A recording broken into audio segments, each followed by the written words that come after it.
Broadcasting live. It's America's longest running talk show on computers. It's Computer America, bringing you the biggest names in technology with guest interviews, new products, and your emails. Listen live at computeramerica.com on any device around the world.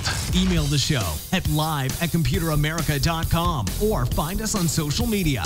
Be sure to check out our website for contests, giveaways, show notes, live video stream, podcasts, and more. You're listening to Computer America. Hello and welcome into the Computer America Show. We are the nation's longest running, nationally syndicated radio talk show on computers and technology. Thank you for joining us. I'm your host, Ben Crossman, and I hope all of you are having a wonderful day. We have a great show planned for you, of course, with Mike Cermak, and we're going to be talking to him and all about tech news and things like that, as well as a couple personal stories of mine that have happened. You may have noticed maybe over the past week or two, there's been a few technical glitches, and they actually have a pretty common root. So, well, not a common root, but some of you may be dealing with some of the same issues, and I like to express these stories because learn from my heartache. So we're going to be going over that and a couple more things. But before we do, computeramerica.com. That is where you'll find everything and anything having to do with today's show. So be that, the show notes. So anything that we cover here today, any websites, any videos, just anything and everything will be included right there for your convenience. Also, be sure to check out the social media contest brought to you by Logitech. And be sure to check out the live video streaming brought to you by OWC. So yeah, and all that and more, as well as things like reviews and articles that we write. Everything that we do here at Computer America can be found at our website. So I think with that being said, we're just going to go ahead and bring Mike Cermak on, and we're just going to get started. So once again, Mike Cermak, owner and operator of techguy.org, and of course runs his own company by day that helps with tech support, keeping systems running, and it's just an all-around knowledgeable guy when it comes to technology. So Mike, welcome back onto Computer America. Thank you very much. How are you doing today? I'm doing well as can be. So, and hey, as I said before, I'm glad that you're doing well as well. Why don't we start off, before we get into any of the topics that can be found in the show notes, let's talk about these stories I have, because I've been saving them, especially for you, have not mentioned them on the air yet. And yeah, I thought, as I go through this, you'd kind of give me your inkling as to what it could be, and essentially you could troubleshoot my story as we kind of go along. Oh boy! All right. Let me sit down. All right. So, roll out the campfire, pull out the sleeping bags, marshmallows, do that whole thing, and all right. So, about I don't know. I think it started last Saturday. It was a cold and dreary day in Germany, and but it was last Saturday. I noticed that my computer was starting to. I described them as hiccups. They, boot time went from. I have like an M.2, so my boot time normally is about 15 seconds. Maybe 20 if something happens. My boot time went to about 7 or 8 minutes. And wow. Yeah, that's so obviously something went wrong. That's not what you want. So the boot time was long. My computer crashed often, and I thought it was anything to do with the Windows operating system. So like I'd open up, like let's say Chrome, and Chrome would do just fine. I could browse, I could do that kind of thing. But the minute I tried to open up like a file explorer, or open up the Windows 10 menu, or even the task manager, all those things would come to a halt and just crash after about a few seconds. And it was infuriating. It was super hard to even use my computer. And I'll let you have your first shot at this, Mike. What would you think is kind of would cause symptoms such as that? So it's running really slow is basically all we have. Took a long time to boot up, and the menus are slow. Right, but programs were actually running pretty okay. Oh, I missed that. I'm glad you repeated that. Programs are okay. Huh. Hmm.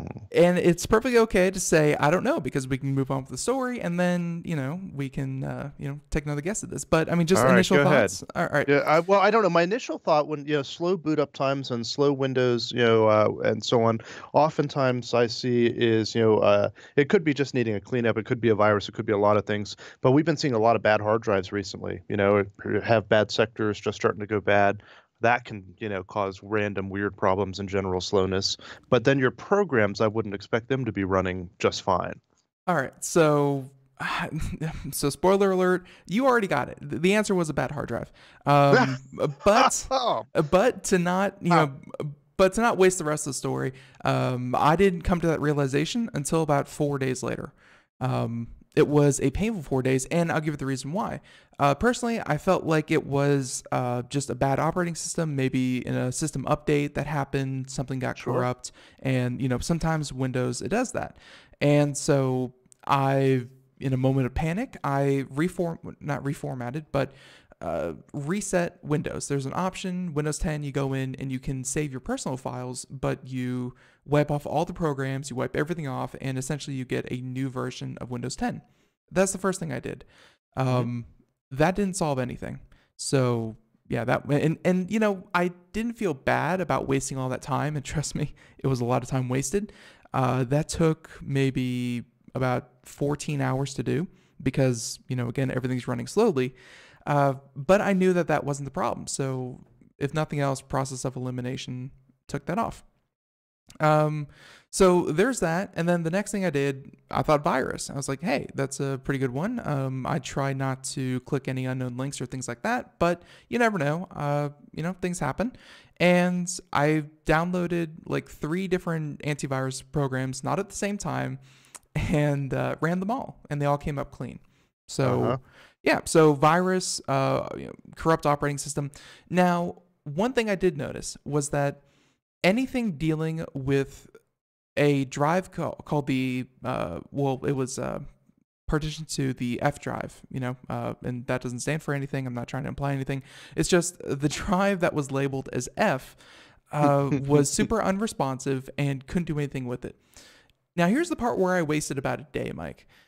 When you Google things, not every computer is set up the exact same way. So when I searched Windows 10 F drive, because I don't ever recall having an F drive, it came up as a kind of like a hidden partition that Windows uses to recover Windows 10.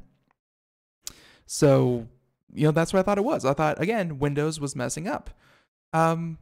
Fun fact, when you have more than one hard drive, those labels can be shifted. So even though everyone else has an F drive that should be hidden, you shouldn't be able to see it, and for some reason I could, I actually have 4 hard drives in my computer that my computer's using.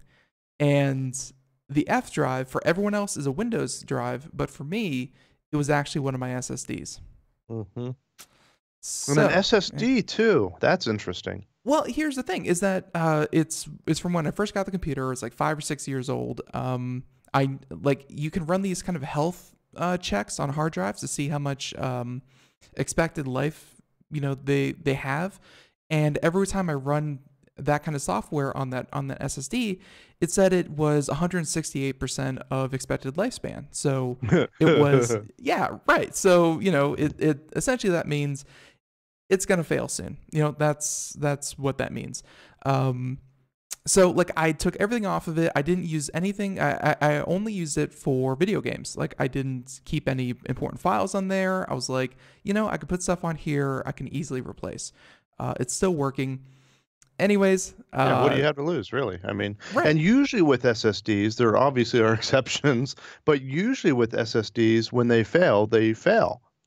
Right. With traditional hard drives, you have this kind of weird, slowness and missing files or corrupt files or whatever. But SSDs, obviously, they can do that. But traditionally, they're better known for just when they die, they're dead. It never occurred to me, and again, I have it came with 2. I have an external, and I got the M.2, so I had 4 on my computer, and I was just kind of kicking around the SSD because it wasn't necessary anymore. But yeah, this is the first time I've ever had an SSD fail on me, and it was just 5 days, 4 or 5 days of trying to weasel out what exactly was wrong with my computer, and it was extremely frustrating, and eventually narrowed it down. I realized, I was looking at the mapping of my hard drives, and I said, I should have a 60 gigabyte SSD in here. Where'd that go? That was drive F. Reached into my computer, yanked it out like a bad tooth, and everything went back to normal. So there's that story. That is awesome. That I thoroughly enjoyed that. I'm shocked that I just dumb luck guessed it near the beginning there, but because I was expressing, well, at first I was thinking this, but it couldn't be this because the programs were running fine. And I guess that's probably the case because the programs were not running from that partition or Right. from that drive. Right. Yeah. And the only things that were running were, again, video games, but the fact that it wasn't completely crashing my system. Like, I could still boot to BIOS. Right. It was still going to Windows 10. It was just slow. And those are the worst problems. Yeah. It's if the thing won't even turn on, at least you can start somewhere and at least then you It's can just pull out your phone and Google, okay, what do the beeps mean? And you Right. can start counting beeps. Yep. It's like This was inconsistent problems where it's like, I have a customer right now. It's like every 6 days this thing happens. It's like, well, right. great. Let me go ahead and change something, and then in a week, let me know if that made any difference. Right. So it turned out to be the SSD, and it was just super, super weirdness, but eventually figured it out, and hey, we're all better for it. But Good. I have a second story for you, and unfortunately, it lines up about the same timeline. Well, this one actually happened over 2 months. Let me guess. It's a bad hard drive. No, actually, it's a bad modem. I'm just kidding. That's fine. Yeah, and I'm not going to take you through the day-to-day of 2 months, but suffice to say, we have here, where we record the show, we have been upgraded to kind of like a business kind of thing, and they're upgrading the service all the time. Not going to say any names just for the sake of not getting, sued. But they, without warning us, and we felt this was a great thing, we recently were upgraded to 300 megabits per second download speed, which is great, and 20 megabits per second upload speed, which is also great. Means that we can do a lot more here on the show. And we felt at the time it was, only a good thing. Whenever your speed increases, it's only a good thing.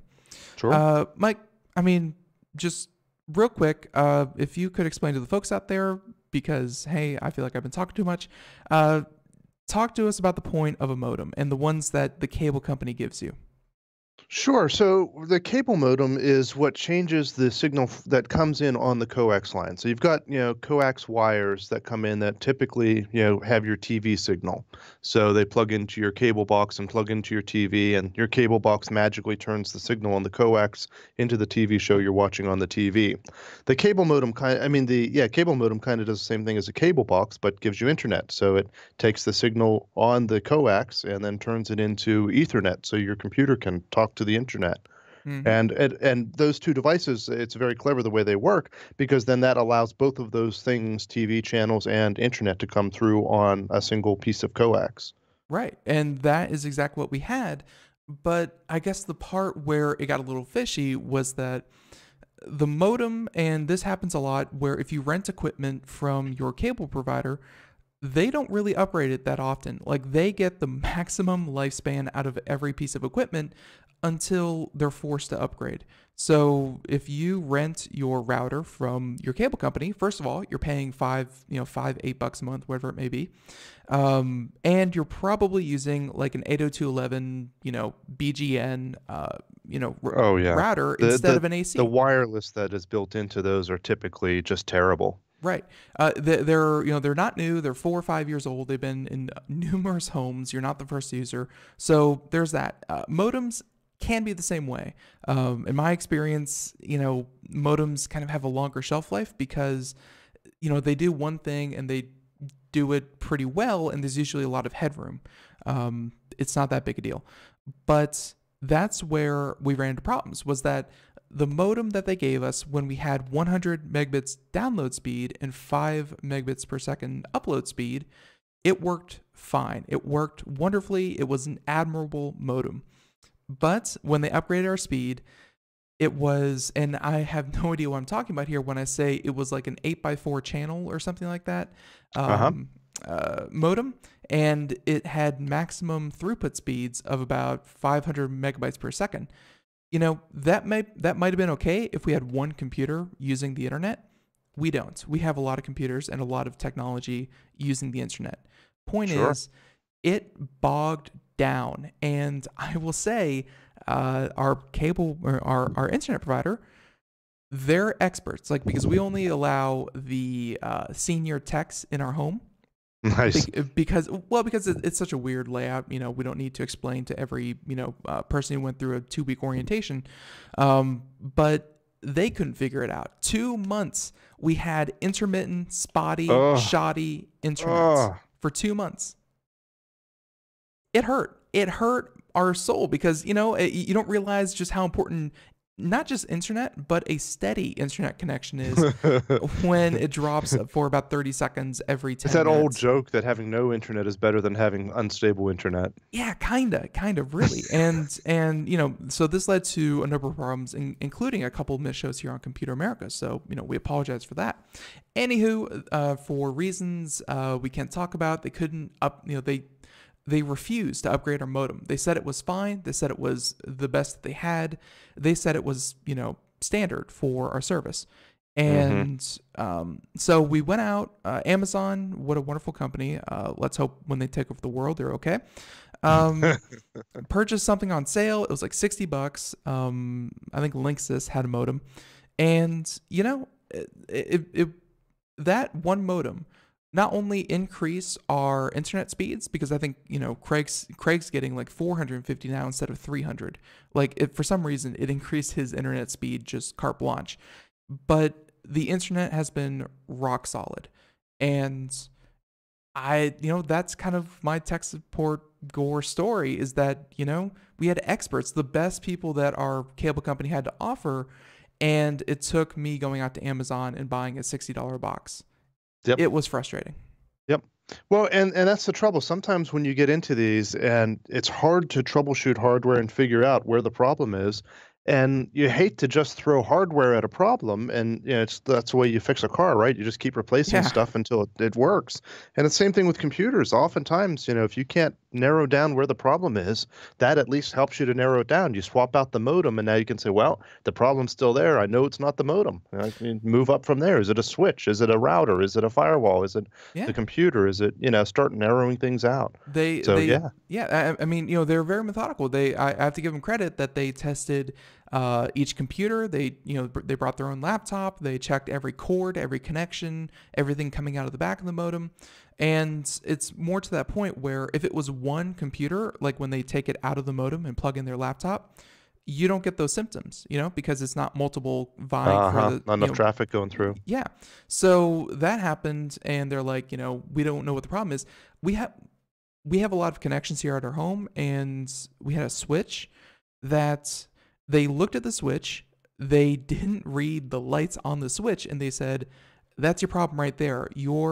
You haven't allocated the proper ports or whatever. They may be 10 megabits per second. Essentially, they just pointed at the switch and said, we don't know how that works. That's probably your problem. And they literally were gone 30 seconds later. Ugh. So cable guys, we told them what we do here at Computer America. If you're listening, it was the gosh darn modem. It was the modem, and thank you guys for all of your hard work. So, yeah, I think that's all the tech support gore stories I have. But I felt like, again, learn from my stress, learn from my tears, and sometimes, if you're experiencing things like this, sometimes it's a bad hard drive. It's hard to diagnose. Sometimes it's bad hardware directly from your cable company. But hey, these things happen. That's right. Yeah, and it can be hard to diagnose, and it's so difficult because, as with anything else, some of the technicians you get are better than others, or more willing to dig deeper than others, and it just makes it difficult sometimes.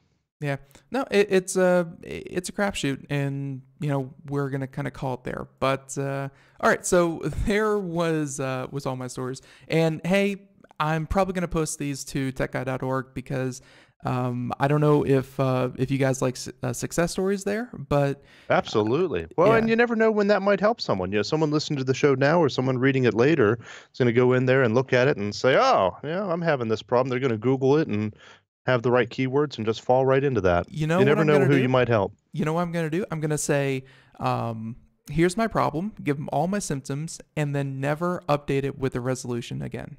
Yeah, Because you're the only one who ever does that. because everyone loves it when you see, oh look, this guy's having my exact problem, Yep. and they never say how they fixed it. Well, and it's wonderful for people who come in and try to help you, right? They'll spend their time, do some research, suggest you try this or that, and you'll reply once or twice, and then you'll disappear off the face of the earth. And it's like, oh, Right. well, I guess something fixed it for him. Right. So, anyways, there's that. So, but in the meantime, if you go over to computeramerica.com in the show notes, we have a number of stories that Mike has hand selected, hand picked, Like the sound. and yeah, there's a number of them. Speaking of tech support problems, there was recently a large security issue with Intel processors. It was Meltdown and Spectre. There were two different problems, and I think by this point, Intel has pretty much said that we have these fixed. The next generation of processors are going to be not resistant, but they're not going to be structured in the same way, so they're not going to be an issue. But it was a big issue. Meltdown and Spectre were huge problems for Intel, Yeah. affecting 10 years of processors. So Right. you have this new article here. It's from a blog. Never seen it before, but Yeah. total meltdown. What is that? Yeah, so the big problem with the Meltdown and the Spectra issues, as you said, affects almost any Intel chip out there, and likely other brands as well. Hmm. There's an FAQ about it saying, am I affected by this? And it says almost certainly yes. It's like there's very little chance that you're not involved in this. And the problem is that it's a hardware issue, really, when you come down to it. The way the processor works to try to be as efficient and quick as possible, it allows multiple processes to happen at the same time, and there was a security flaw in the way that was designed, and allowed different processes to read the memory of other ones, which introduces all kinds of possible issues. Traditionally, you try to keep different programs away from one another so they can't see the memory of one another or of the main system itself, the Right. kernel.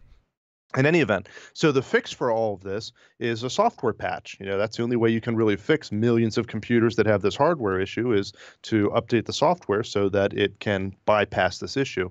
And we talked about this a little bit when I was on 1 or 2 months ago when this first came out, and that the disadvantage of the update is that early tests showed that it was going to make computers run a little bit slower than what they would otherwise, but that's the cost of security. Well, it goes even further than that. Windows 7, Microsoft released an update for it to fix the security issue and accidentally made it much, much worse.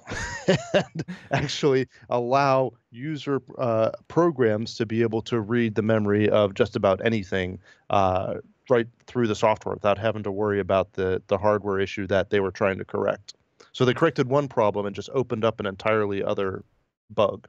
And that seems to be kind of an ongoing theme with these vulnerabilities, is that there was like a first one, and I think not exclusive to Windows 7, but Microsoft put one out for like Windows 10, and I think those were causing certain systems to crash, and they had to like revert it on a bunch of computers, and they had to put out another patch like a week later. I mean, this is, and I mean, if nothing else, and we're gonna get to what total meltdown is, but if nothing else, doesn't this just show how fundamental of a problem it was? Because it's super, super hard to fix. Like, this isn't, someone Right. forgot a semicolon. This Right. is difficult. Yeah, it's difficult. It's very complex, and it's not only is the original issue very difficult and complex. I mean, for one thing, consider that this problem has existed, as you said, for about 10 years, and we just discovered it a couple of months ago. Like, Hmm. and there's no known cases of it being used out in the wild, but some security expert just discovered that this bug exists 10 years later. We've been handling processors the same way for that long.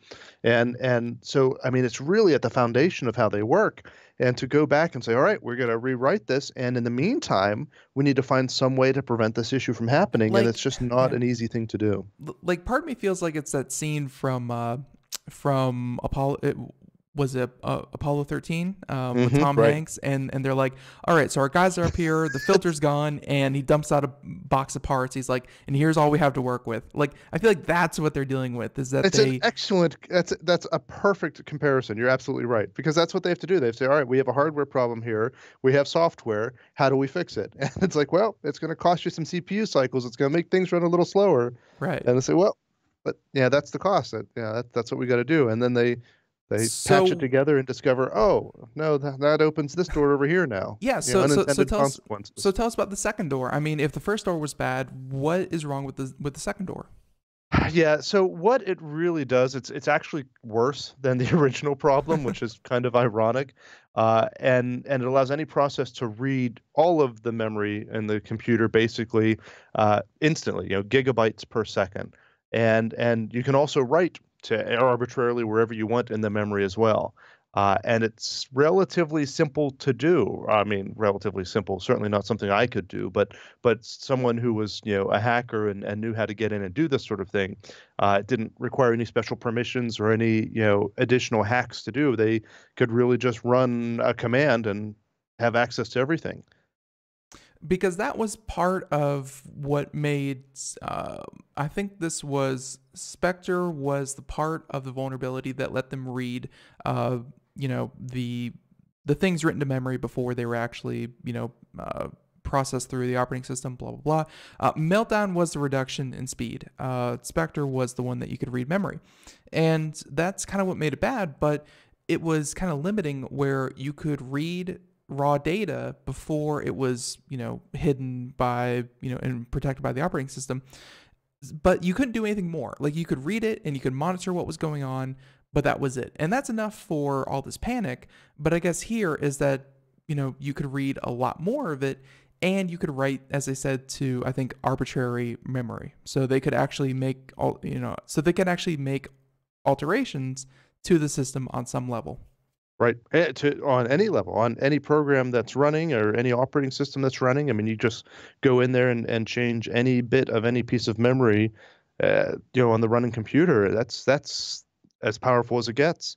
And I guess that's a huge problem as well because, well, Windows, it's that's a pretty popular operating system. Intel processors, that's a pretty popular type of processor. Like I Well, guess, yeah. unfortunately, this particular problem that we're talking about, the new break that happened, only really affects the Windows 7 series of operating systems. Windows 7, Windows Server 2008. It doesn't affect the Windows 10 updates or the Windows 8 updates.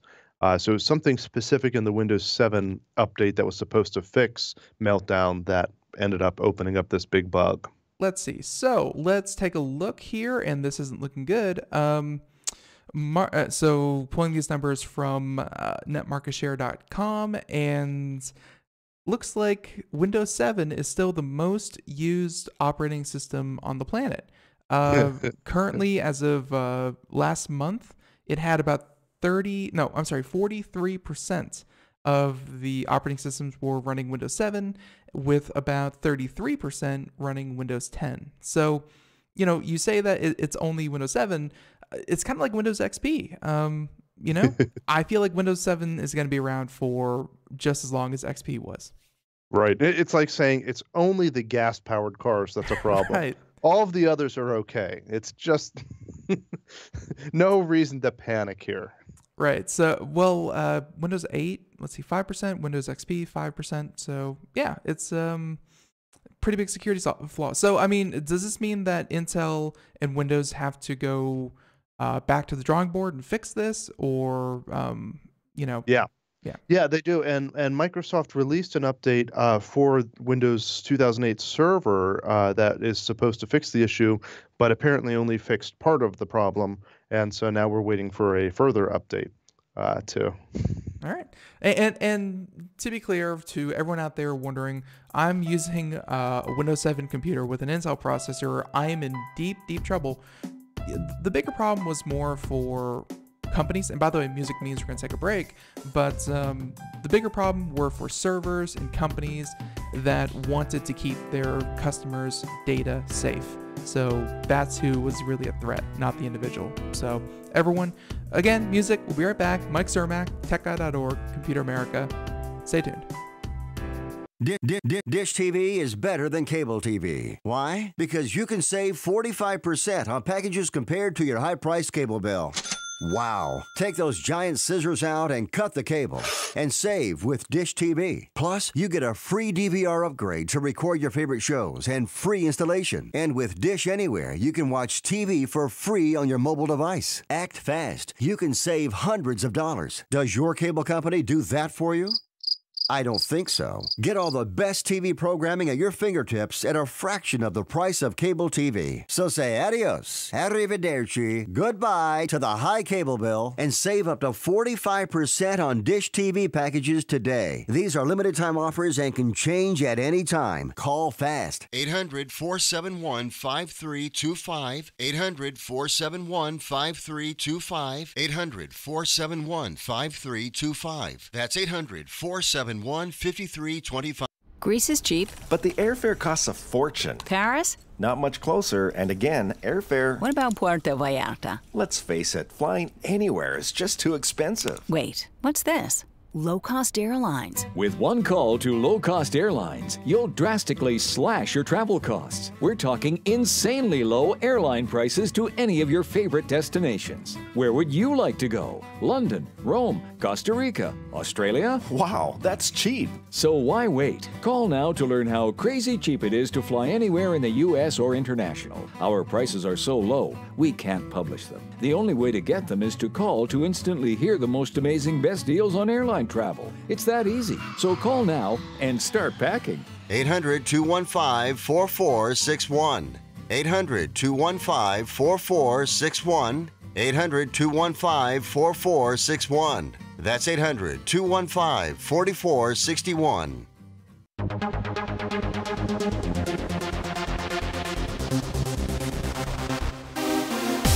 And welcome back to the Computer America Show. It is 32 minutes past the hour as we continue on here with Mike Cermak, techguy.org. And yeah, we are just wrapping up this whole total meltdown thing that, Windows 7, unfortunately, sometimes this happens when you patch one thing, more, features pop up. So, there's that.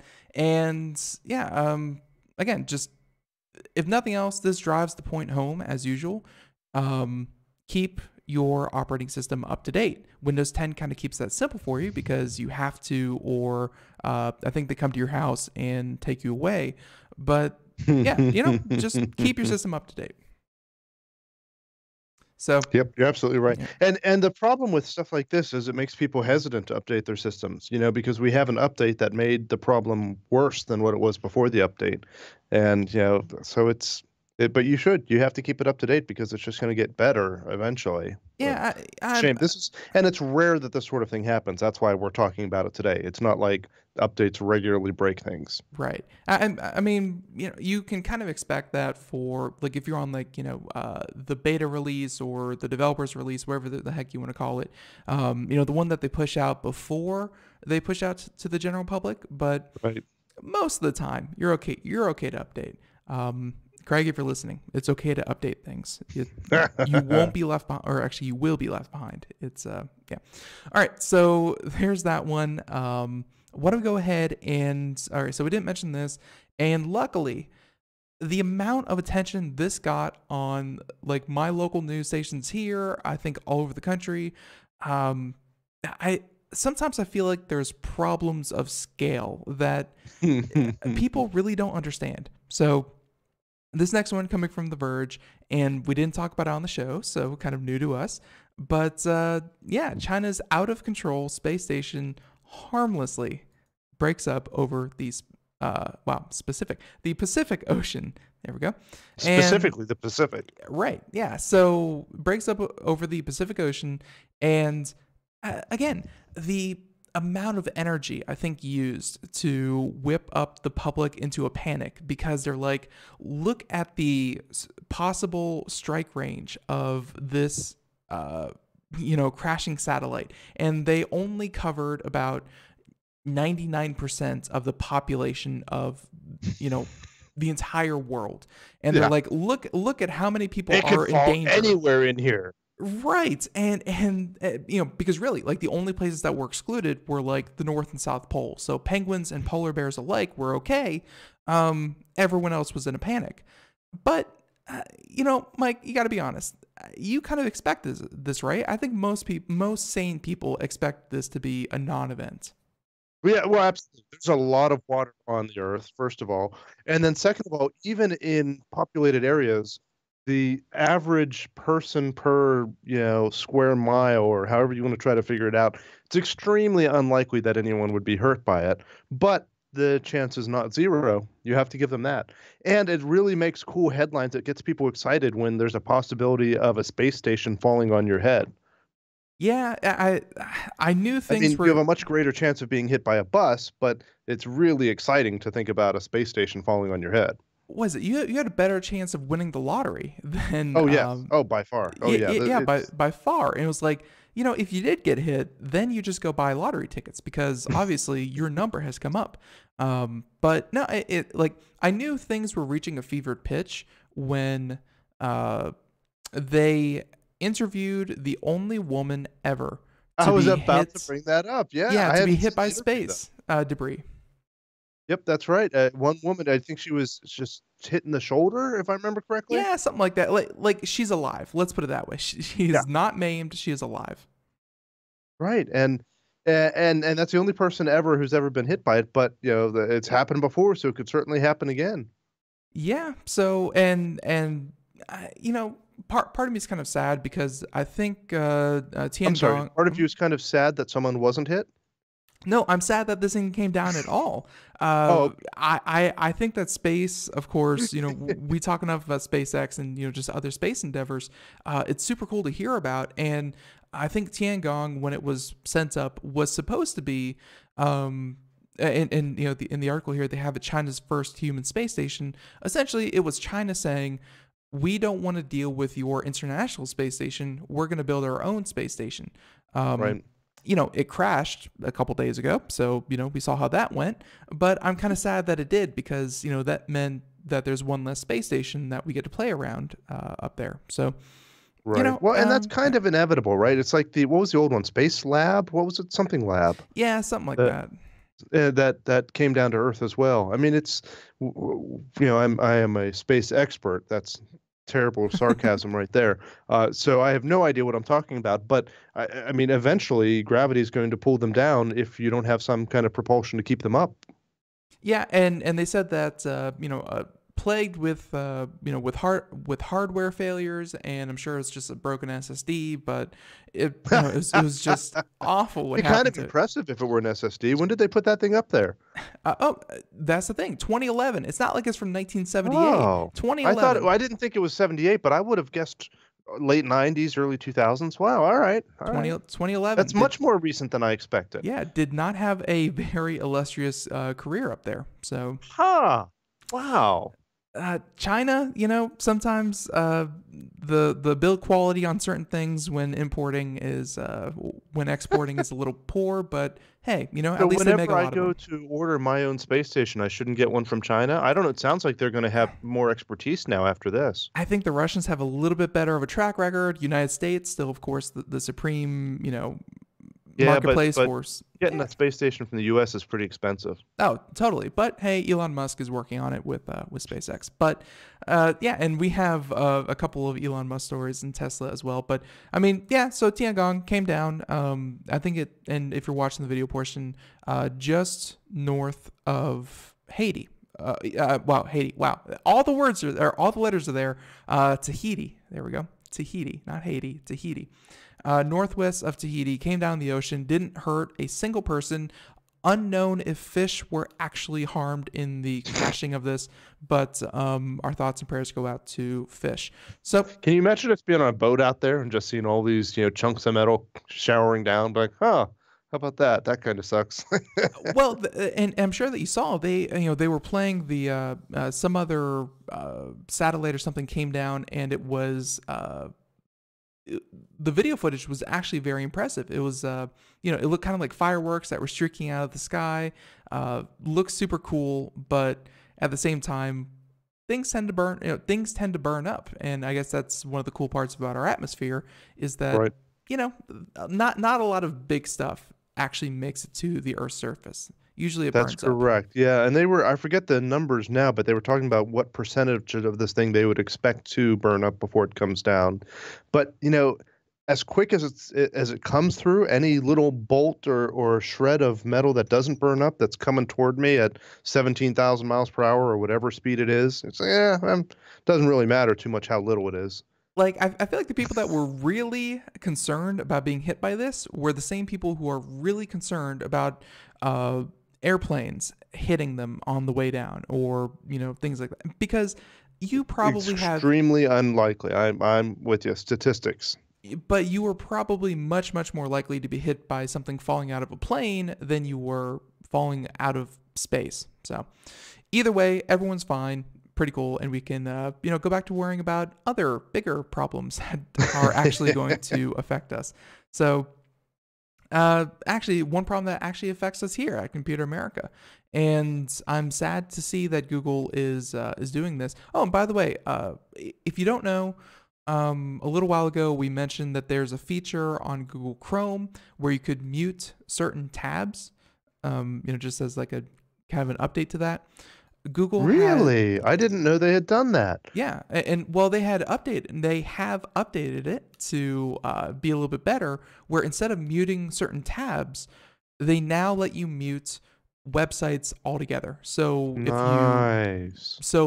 a certain website is infamous for autoplay videos or things like that, you could just mute the entire website altogether, but then you have to remember to turn it back on. But hey, it's I read an interview with one of the Chrome developers years ago when they first started putting the little speaker icon on the tab, that so you could easily see which tab was making noise. Ad starts up on a tab and starts talking to you. You can glance at your tabs and see that little speaker and know which website to curse at.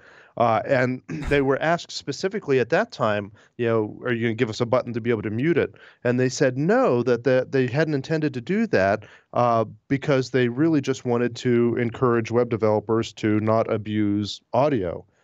And so I guess they just gave up on that.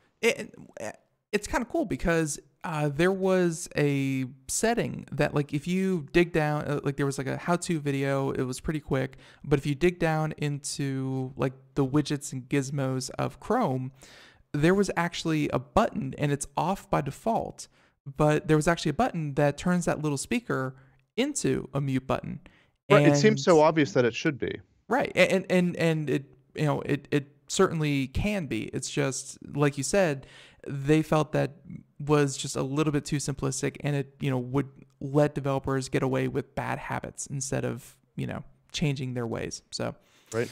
Anyways, but Google, speaking of Google, I use Google shorten links because I like to prank my friends by taking over their computers, and I take I was going to ask, what legitimate reason do you have to? Now I see. Well, personally, we have a form that we have guests fill out here for the show, kind of the back end of how Computer America works. And it's a document that has an atrociously long URL. And we send them instead this short little Google shortened link that they can click on. It's much more effective. It's not, 120 characters long. And it was just, kind of an easy way to go about it. So that was kind of our reason for it, but now turns out Google Link Shortener is kind of going out of business. You've never used this kind of service? No, I really haven't. I mean, I won't say never. I know that I have, but very, very rarely. It's just, I don't know. I just haven't seen a great use for it. It hasn't been. I haven't had a lot of need. I suppose the only time I could see it particularly useful is on Twitter. And of course, Twitter does it on its own now, but back in the day, it didn't used to. And you were, limited to 140 characters and could easily have a That's URL that was 140 characters. that's primarily the reason was Twitter that you got those characters. I think now Twitter doesn't. They don't count site URLs and they don't count usernames against your Twitter character count now. So, Twitter's evolving. Check that out. But, for me, I just use it to make form letters, emails, things like that just look a little bit better. Like, I'm sure I could have hyperlinked, the word here or something to that and it would have looked just fine. But, Sure. Or put yeah. it on you can make sensible URLs in your own website or even forwarders in your own website, which I think look better. You can go to computeramerica.com/signup or whatever, Right. and as opposed to go into this goo.gl/h1476. I'm like, that's a virus. Well, yeah, and a couple of our guests have expressed concern that was this meant to be this kind of link? Because people are warned. Because when you go to a link, when you hover over it and things like that, you don't see the intended destination. You just see this Google shortened link, and it can be anything, and it's kind of like a mystery box. It could be what you want, but it could also be the end of all of your computer systems. So yeah, they're taking it away. I guess And I that's think okay. those concerns are a big reason why they are taking them away, is that, there's no security in it, that you can, easily trick people into thinking that it's something it's not. Or they have no idea where they're going to. You're clicking on that. And to a lot of users, they see that it's Google or recognize that that's Google and say, well, Google's trustworthy. Right. Yeah, it did kind of give anyone the legitimacy of Google, or at least the Right. appearance of the And legitimacy. they can't see that it's redirecting them to bensvirus.com. Right, which is a horrible website. Don't ever go there. But I will say that maybe just your opinion, but Google also announced about a couple of weeks ago, really didn't receive much fanfare, but Google reviews had been sold to not Yelp. Google reviews had been sold to. It's a well-known one. I'm sure I can Google it in just a second. But essentially, they did away with that. They said that they don't want to focus on that anymore. They're outsourcing it to. For some reason, I keep wanting to say like Gatsby, but Zagat. There we go. Gatsby, Zagat, whatever. Zagat was the intended purchaser of Google reviews. So now they're getting rid of Googly. They're getting rid of Google reviews.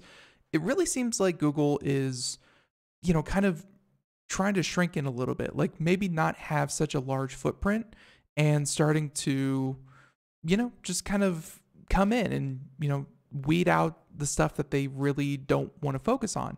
So I know that just getting rid of Google reviews and getting rid of Googly isn't, a change in business strategy.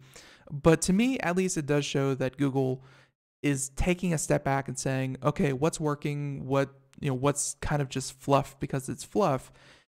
And I feel like we're going to start seeing more shifts in Google, maybe even away from consumer facing and more towards businesses. That's kind of what I'm getting the feeling from Google, at least. Maybe. I'm not sure. I'm trying to do some research on it. It looks like Google actually bought Zagat in 2011, and that's what they're selling. I had no idea that Google bought them. Yeah. Well, and let's see. Google sells Google reviews, and that's probably going to come up with.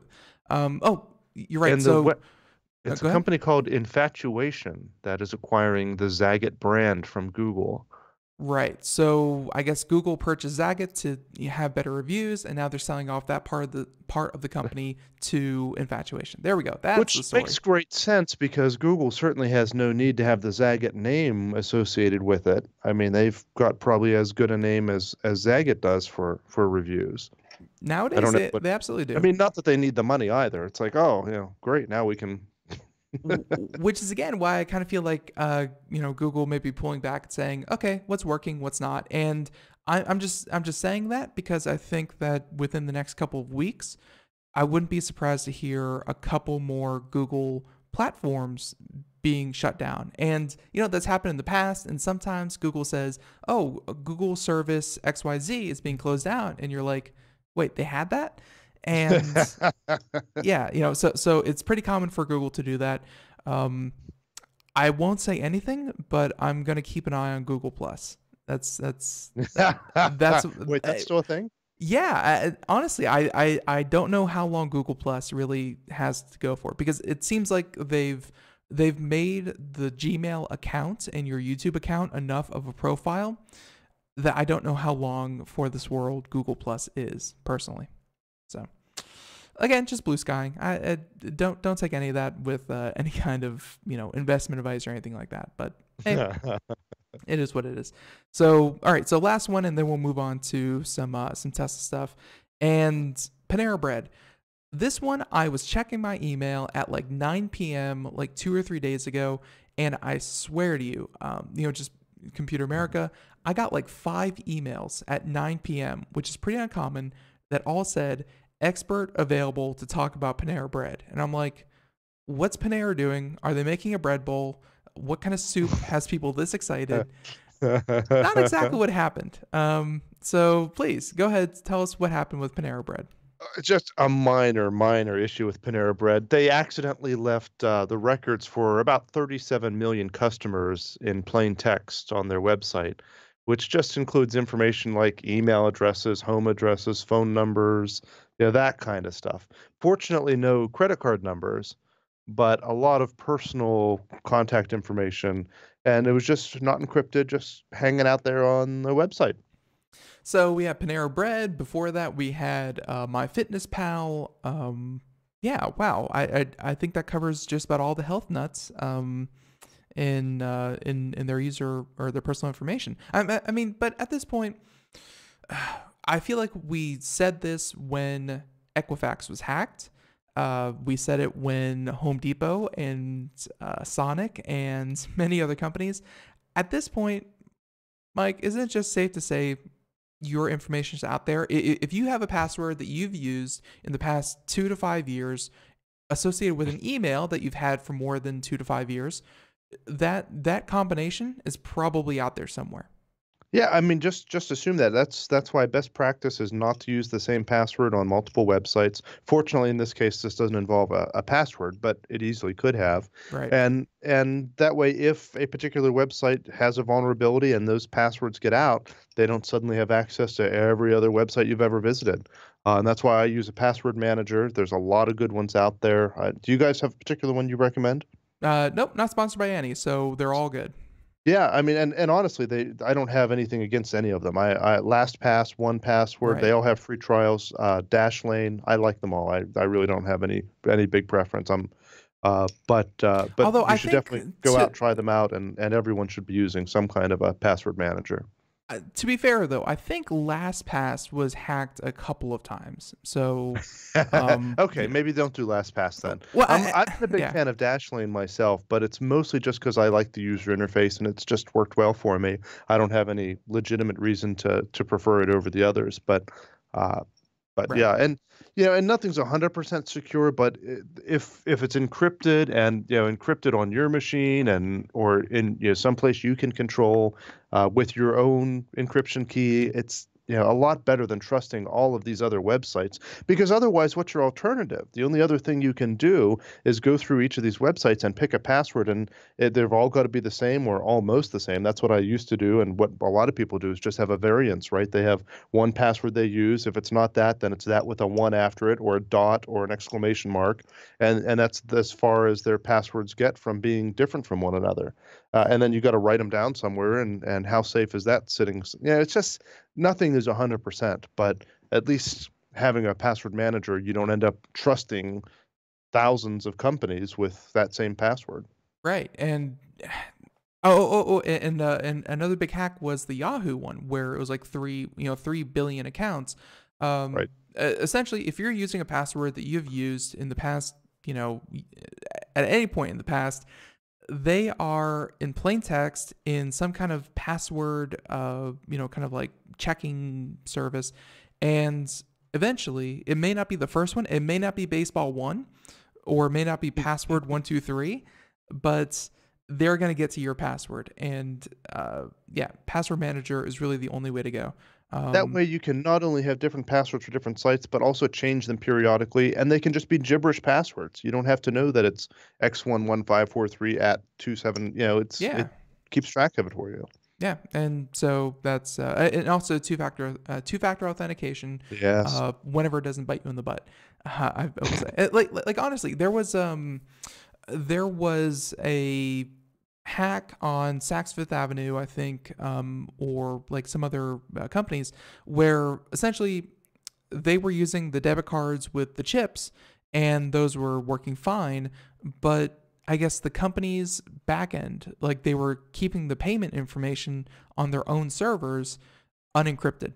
And Nice. People could go in and, like actually just What like could walk go behind, wrong? Yeah, and they were like walking behind the counter, plugging in a USB device and just downloading the entire database. It was a problem that just happened a couple days ago. The problem I have with two-factor authentication, and they said it might have prevented this, is that like they're getting to the point where they're like, every time you make a debit card purchase, they'll text you a number that you need to enter. And it's like, that's never going to work. That's too much friction for the end user to use. It needs to be very simple. Yep, that's true. So anyways, Panera seems like they did the right thing, alerting everyone as soon as possible. So Well, the sad part is they really didn't. They were alerted of this problem back in August, and the guy who discovered it, was told twice that they're working on solving it before he kind of came out and said, "All right, publicly you've had a shame couple them. of months." Yeah. Well, and I guess that's why there's legislation moving through to say that within 5 days of learning of any security intrusion, they have to alert the people affected by it. Right. I too. The EU has already passed that. It's not 30 days. I think it's 36 hours with their GDPR, which goes into effect here at the end of the month, I think. Very, very, it may be in already. I'm not sure. That's nice. It's going to be a pain for a lot of providers to work with, but it really has consumers in mind. Well, yeah, and I guess the rules up until this point did not have consumers in mind. They had the, let's make sure we get all of our ducks in a row. Let's make sure we're safe. We've solved the problem before we alert anyone. And it's like, but that's why you have, you didn't hear about Uber until 14 months later. You didn't hear about Equifax until 4 months later. And it's difficult to get these laws up to date as quickly as technology moves to figure out what is the right thing to do.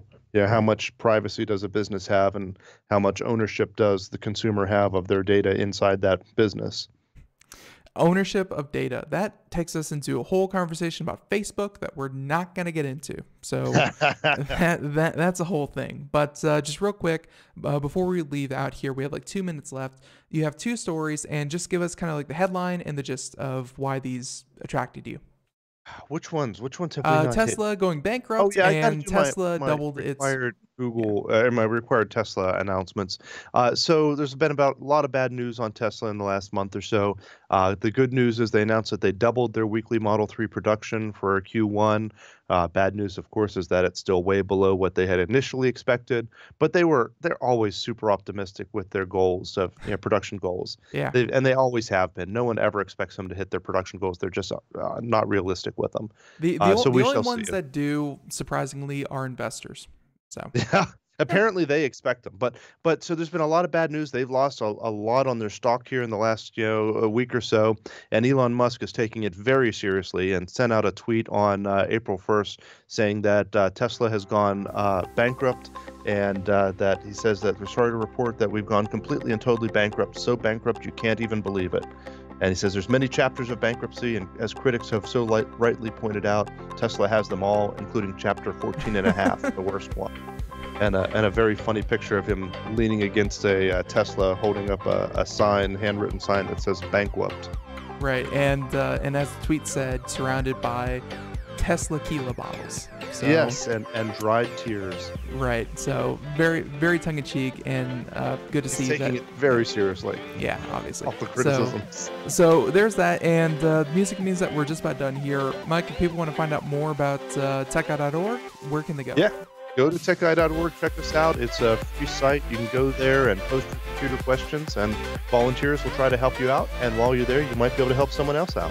All right, very, very well said. And again, thank you for coming on Computer America. This of course, is fun, and we know some things are happening behind the scenes there with you. So hopefully, nothing conflicts, and we catch you here next month.